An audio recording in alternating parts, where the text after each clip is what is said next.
Assalamualaikum warahmatullahi wabarakatuh. Baik, pada kesempatan kali ini kami akan menyampaikan tentang tugas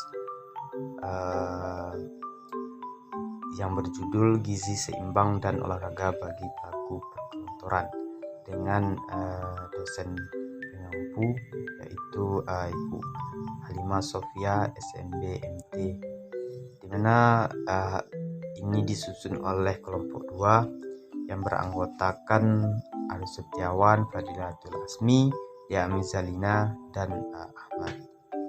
Langsung saja materi pertama yaitu lemak dan minyak. Lemak dan minyak adalah dua jenis lipid yang penting dalam nutrisi manusia dan memiliki peran signifikan dalam banyak fungsi biologis. Yang A, lemak adalah molekul organik yang sebagian besar terdiri dari trigliserida yaitu ester dan gliserol dan 3 asam lemak. Yang B, minyak adalah lipid yang berbentuk cairan pada suhu kamar. Selanjutnya karbohidrat. Karbohidrat adalah senyawa organik yang terdiri dari karbon, hidrogen, oksigen dengan rasio atom hidrogen terhadap oksigen biasanya 2:1 seperti pada air. Ada beberapa jenis karbohidrat, diantaranya yaitu monosakarida, disakarida, oligosakarida, dan keempat polisakarida. Zat besi dan garam beriodium, di mana zat besi adalah unsur kimia dengan simbol Fe dengan nomor atom 26. Ini adalah salah satu elemen penting yang dibutuhkan oleh tubuh manusia untuk berbagai fungsi fisiologis. Garam beriodium merupakan garam yang sudah ditambahkan mineral iodium. Garam beriodium memiliki fungsi penting untuk tubuh manusia, di mana gizi dan kerja kesehatan orang perkantoran itu seperti apa? Tentunya gizi adalah makanan pokok yang diperlukan bagi pertumbuhan dan kesehatan tubuh. Kerja sehat seorang perkantoran itu merujuk pada praktik-praktik dan lingkungan kerja yang mendukung kesehatan fisik dan mental bagi karyawan yang bekerja di kantor. Ada beberapa aspek kerja yang sehat. Yang pertama dari segi ergonomis. Ergonomis ini pekerjaan yang sesuai dengan yang telah ditetapkan, dan hal ini bisa membuat kita sebagai pekerja lancar melakukan aktivitas di perkantoran itu. Yang kedua, aktivitas fisik. Di dalam dari aspek aktivitas fisik dari bekerja ini, banyak aktivitas fisik yang bisa dilakukan di perkantoran yang sehat. Contohnya dari kita memperhatikan bagaimana posisi duduk yang baik dan benar di kantor. Yang ketiga, gizi sehat. Dalam gizi sehat kita tentunya harus memperhatikan juga kesehatan kita, gizi kita dalam melaksanakan kerjaan kita di perkantoran. Yang keempat, kesehatan mental. Tentunya kesehatan mental sangat berpengaruh di saat kita bekerja, karena terkadang adanya konflik antar pekerja akan mempengaruhi kesehatan kerja mental kita juga ya. Yang kelima, lingkungan kerja.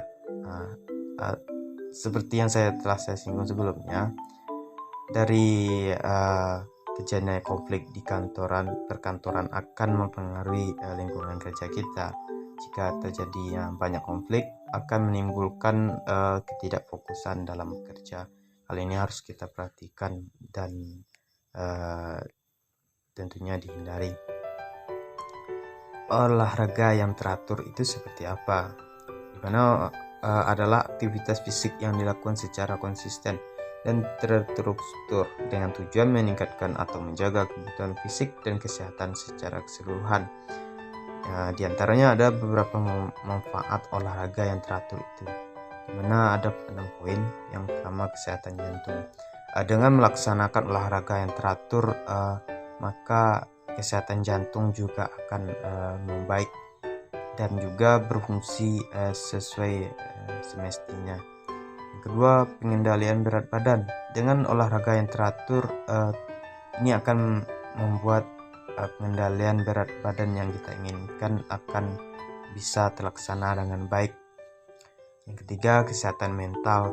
Dengan berolahraga ini akan cenderung membuat mental kita sangat baik ya, karena dengan olahraga ini akan merilekskan dari segi tubuh kita itu sendiri. Yang keempat, kesehatan otot dan tulang.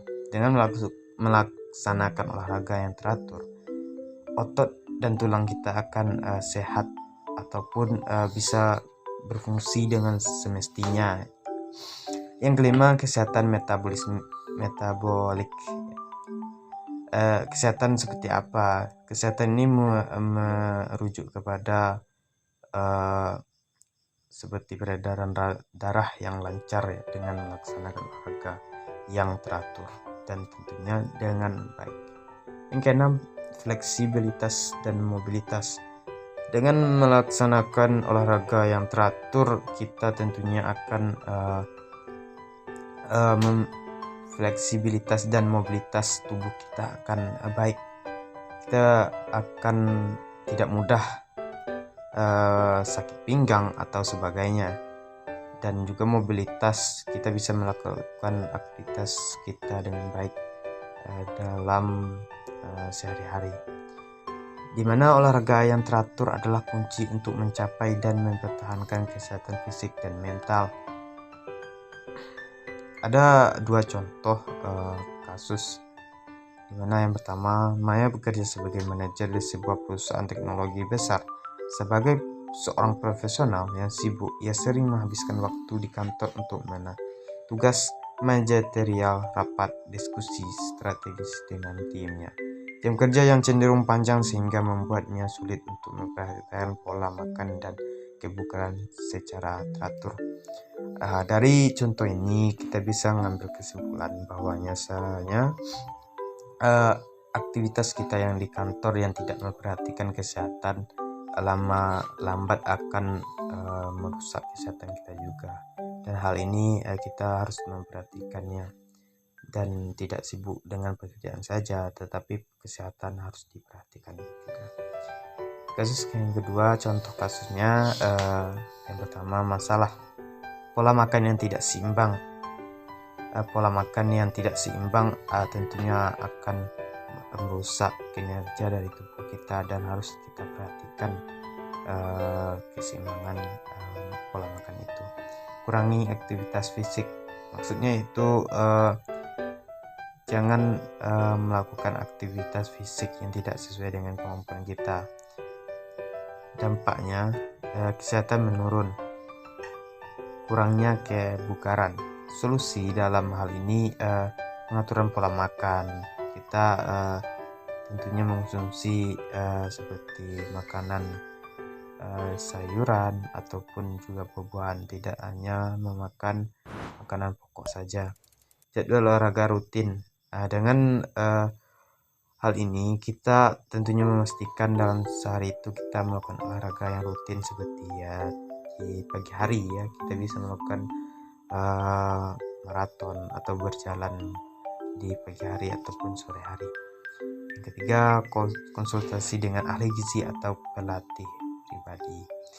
Tentunya dalam hal ini jika kita menginginkan semua itu berjalan dengan maksimal, tentunya kita harus lebih dekat dengan yang namanya pelatih pribadi.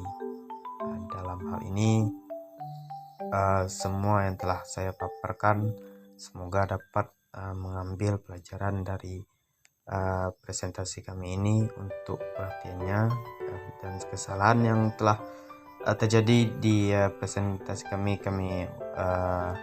ucapkan minta maaf, lebih terkurang kami akhiri. Assalamualaikum warahmatullahi wabarakatuh.